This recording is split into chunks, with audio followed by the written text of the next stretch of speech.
Hey, what's going on, everybody? My name is Corey, better known as the Seaman, and I want to welcome you to another edition of the Seaman's Cinema Sitdown and a discussion that might be about the most excellent Bill and Ted movie to date.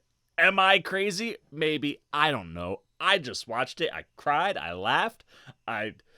Every range of emotion that you could possibly feel just felt in this movie.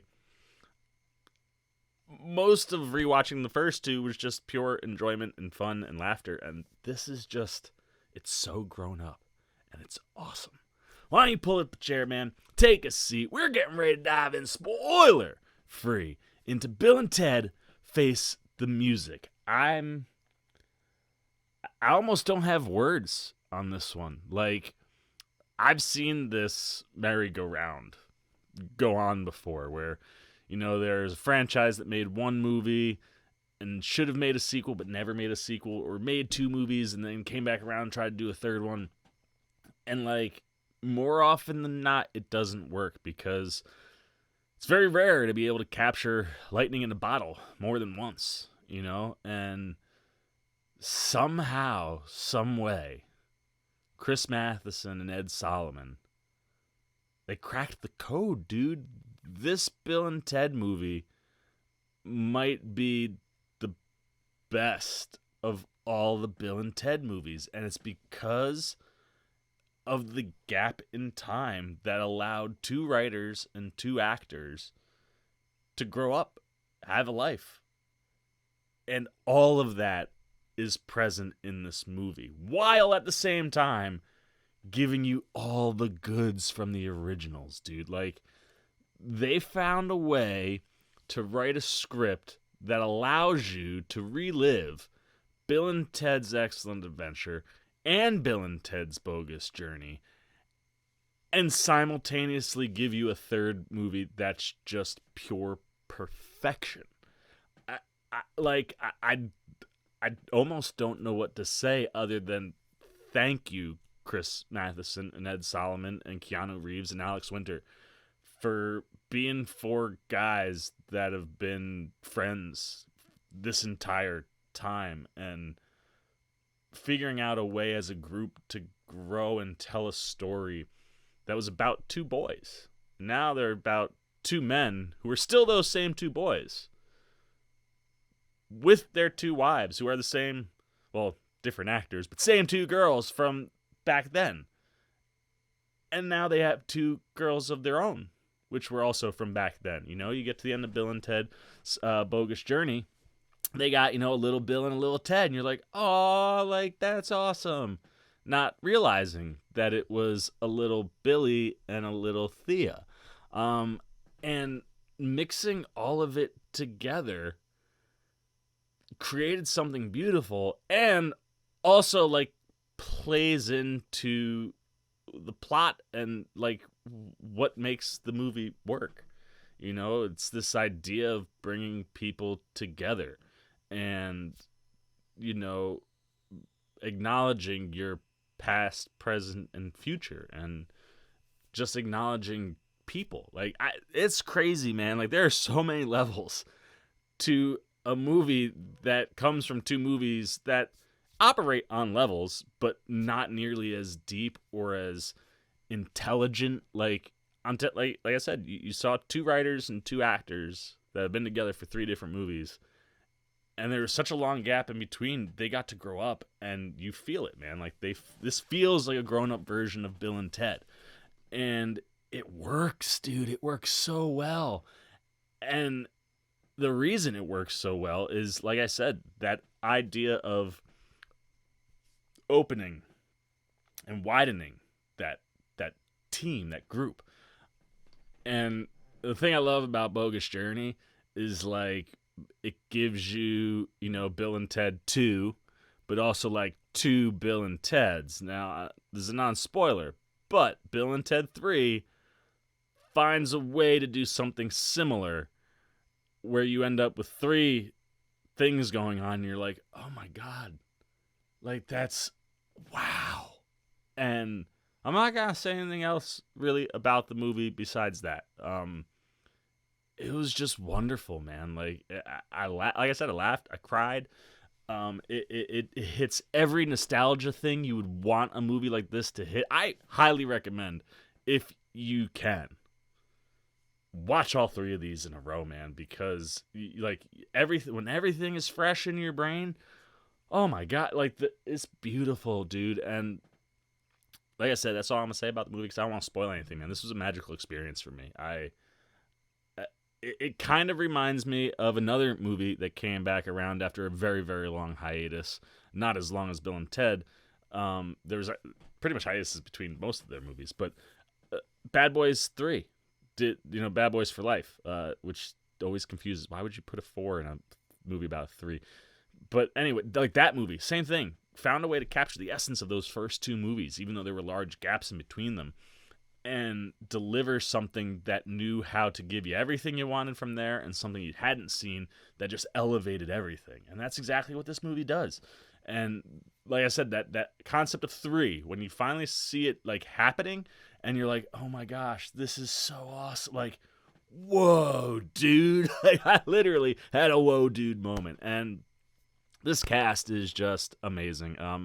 We know what we're getting from Bill and Ted. I mean, we've been riding with Keanu Reeves and Alex Winter now through all three of these movies, and it's insane how easily those two guys fall right back into it after not playing those roles for so long.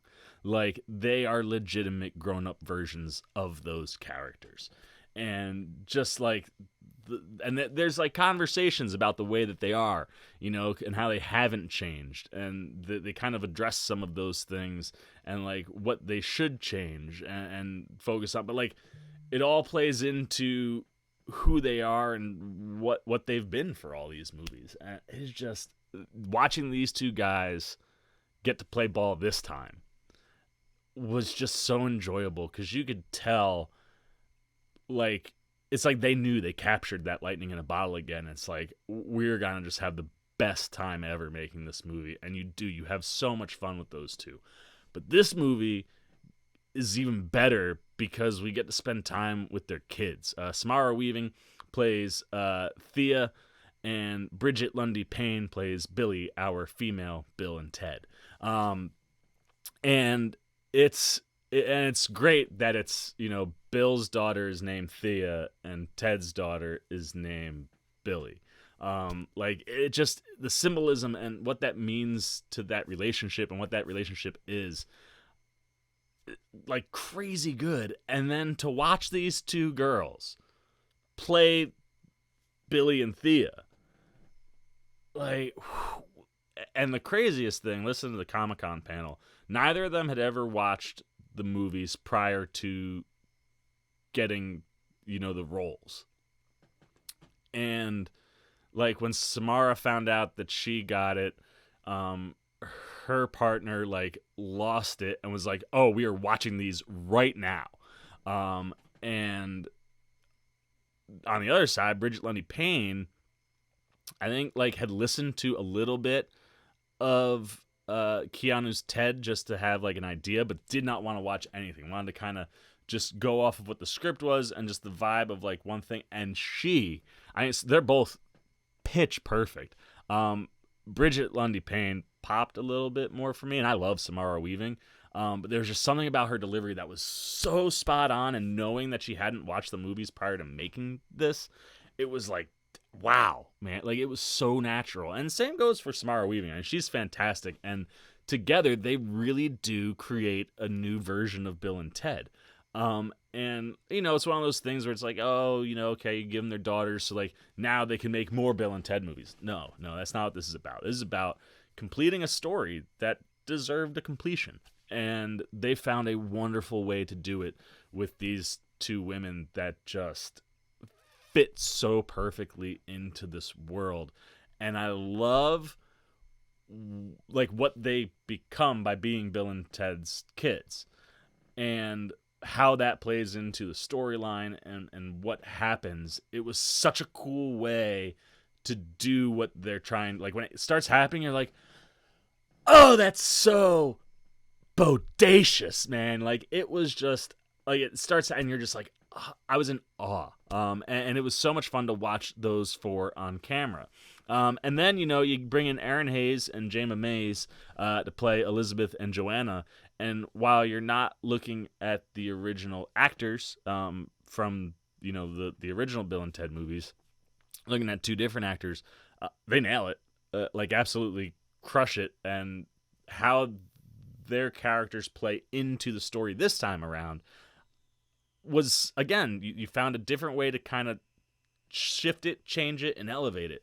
And I thoroughly enjoyed like the little bits that we got with them and how they played into the story. Then you just have the whole concept of Bill and Ted bouncing through time a lot to find themselves over and over again, which is a classic Bill and Ted trope. We constantly see some form of Bill and Ted interact, whether it's Excellent Adventure, where their, present selves see their past selves, and vice versa. Or, you have the evil Bill and Ted and Bill and Ted. And this one, same thing. We've seen them in the trailers. You're going to get some other Bill and Teds. And you get even more Bill and Teds because they're bouncing around. And I love each incarnation. And it's one of those things where, the first Bill and Ted didn't have to do a lot with visual effects. They could keep it simple, and it worked really, really well. It actually, I think, played a little bit better than 2 when watching it now, because 2 grew in scope and, then had to try to update the graphics, but some of those visual effects from back in the day do not play so well now. So to watch the next evolution of the visual effects and how it played into the world was, another thing that I found, really interesting. Because it allowed, so many things to just pop in ways like, wow, man, like the future looks awesome. But at the end of the day, the exact same technology used over and over and over again of putting yourself on screen with yourself, like that's that essence of like that one thing. It's like no matter what era that they shot it in, that one thing worked all the way through. And I really enjoyed what they did with the multiple Bill and Teds. And then this cast, just in general, does a lot of things, man. Our historical figures are back in a way that is important to the plot. And the historical figures they pick, awesome. And how they play into the story, thoroughly enjoyed. There's one other character that I will talk about because everyone knows he's in the movie. But there are surprises throughout this movie where you're just like, oh, that's such an awesome way to bring that storyline in, or take this and do this with it. And like you literally sat there and went, oh wow, like I'm at home. I'm in my recliner. I cheered a couple times during the movie. But the one other person that I will talk about besides our most excellent what is a sextuplet? What is a six? I don't know. Bill and Ted, Joanna, Elizabeth, and Thea and Billy. Besides those 6, the other person, I'll talk about 2 people. First is a new character that we've all seen in the trailers. Kristen Schaal plays Kelly. And in case you don't know about her character, you're going to love it. And there's something that happens within the context of that character that will literally make you cry. And Kristen Schaal is just wonderful. I love when she pops up in things. She takes little roles and really owns them in a way that is funny and fresh, and I just always enjoy seeing her. But the other big shout out for me has got to go to Mr. William Sadler. Death returns for this movie. I'm telling you, man, this movie finds ways to bring every element of Bill and Ted you've ever seen and make it work in a fresh new way. And watching Will Sadler on screen with Keanu and Alex, especially after hearing them talk about like the first time they were on set together and just how that magic that was there in Bill and Ted's Bogus Journey just like immediately was there again. And it's that scene when you see in the trailer where he's doing hopscotch and cheating, and like the entire rest of the cast is watching that moment unravel. Like Samara and Bridget Lundy Payne both said like one of their favorite moment during the movie was watching that moment happen, and it is a special moment, man. Seeing those 3 guys back on screen together like they'd never missed a beat, it's wonderful. And of course how that plays into their storyline, the way Bill and Ted's Bogus Journey ends, that gets addressed in this one. And it was magical stuff, man, to see those guys on screen. Sadler crushed. obviously everybody that was participating this time around crushed. And the faces that pop up, that are, just different, all different faces that pop up into the movie that make you go, oh man, they're in this. Oh, that's awesome. Like, it was really cool and a lot of fun, and just the heart. Like, there's always been a heart to Bill and Ted, but it grew 10 times between movies, man. Like I said, having this group of four, with Keanu, Alex, Chris, and Ed, growing up and living lives, from being kids when they made those first movies to now, like, they're better writers, they're better actors, and the way they deliver everything and package it, it's just, it was pure perfection. I was so happy. It might be my favorite movie of 2020 right now. I loved it so much. But that's it, man. I'm gonna stop talking, because if I keep talking, I don't know what'll happen. You might hear things that you don't want to hear, as far as like spoilers. And if you are a fan of Bill and Ted, I promise you have nothing to worry about, man. This movie was spectacular. But now I want to know what you're thinking, man. Are you a fan of Bill and Ted? Did you grow up with the movies much like myself? Did these two characters that you wished would come back, when you heard they were coming back, were you like, oh no, like, don't ruin my childhood? What do these characters mean to you? And if you've had a chance to see the movie, knowing what those characters mean to you, how does this one live up to, the legacy that the first two built? Anything you're thinking, good or bad, if you've seen the movie. If you haven't seen the movie, if you haven't seen any of the movies, have you been following along today? Have I piqued your interest and maybe wanted to check out Bill and Ted? Is this something that you think will be up your alley? I tell you, this is a movie that'll work for all sorts of people, in so many different ways. So I'd recommend giving it a shot. So if you haven't seen it and you're going to give it a go, or you just like to listen to me talk about it, hey, let me know that too, man. Hit those comments down below. Look forward, as always, to talking to you guys down there. Also, as always, if you enjoyed this video, please give me a thumbs up. And if you're new, you want to come hang out anytime we're talking movies, trailers, TV, you know the deal. You want to show a little love, support, and you haven't yet, jump over there, man. Hit that subscribe button. Hit that little bell so you get those alerts if you want them. And until next time, for the Seaman's Cinema Sit Down, be excellent to each other and party on, dudes. Well, I'll be. You guys are still here. You must be looking for some more content. Well, don't worry. Seaman's got you covered, man. You got videos like this guy and this guy. And if you haven't yet, and you want to come check out all the Seaman goodies, join the Cinema Sit Down squad, man. Hit that subscribe button. And don't forget to hit the little bell down below that, too, so you can get alerts every time I make new videos.